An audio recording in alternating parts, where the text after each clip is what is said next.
Okay, so this is one of two videos where we're going to look at the toolbar options on top of your forms. In this one, we're just going to look at these four. Starting off, we have the add-ons. Now, the quick answer as to what this is don't worry about it. If you're just getting started with forms, there's very little you would ever need from this. Just know a lot of software developers create things that can work with forms to allow you to do other things, and it's kind of fun to experiment with all the different third-party add-ons that are out there. As you can see, I have a couple of them already on mine, but definitely not something you need to be looking into anytime soon. Customize theme. This is how we change how it looks. So getting that standard drab purple, light purple is not exactly thrilling. I like to change things up. Here, if I want to change the header, I can do that. Choose an image here, either by choosing a lot of Google's standard ones, or I can upload some from my computer, keeping in mind that it needs to be kind of wide. And then it looks in my Google Drive photos and shows me some of my previous options. I like to use a picture of the high school here, and you need to crop it and shape it about right. That looks good to me. It will upload here. Looks great. Okay, maybe I want to change the font. Great.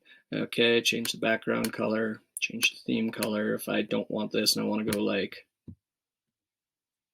turquoise or light blue, I can do that. Choose it there. Great. Okay, moving on.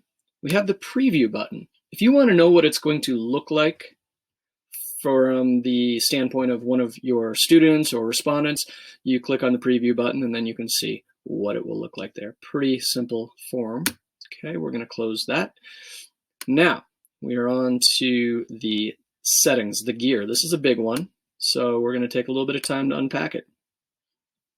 So the general settings, most of the time you're going to want to collect the emails of your respondents. One of the exceptions would be if you're trying to do like an anonymous form, maybe kids in your class are voting for something, who knows. But for anonymous stuff, you wouldn't want to collect email addresses, or maybe if you're sending things to parents, you might not want to collect email addresses.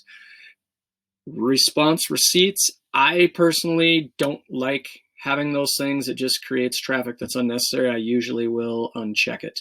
Now, requiring a sign-in, yeah, if you are giving this to your students, you want them to be logged into their District 12 accounts. That's a good practice, so make sure you've got that clicked. If you are looking to give a quiz, then you probably will be best off by limiting to one response.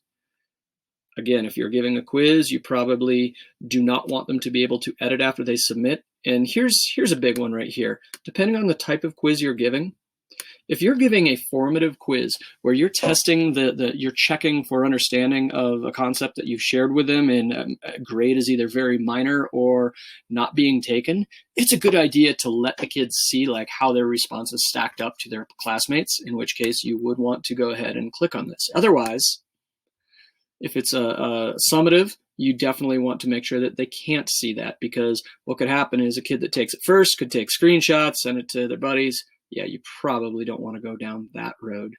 So in the second video, we're going to take a look at these guys right here, but that is the first set of them.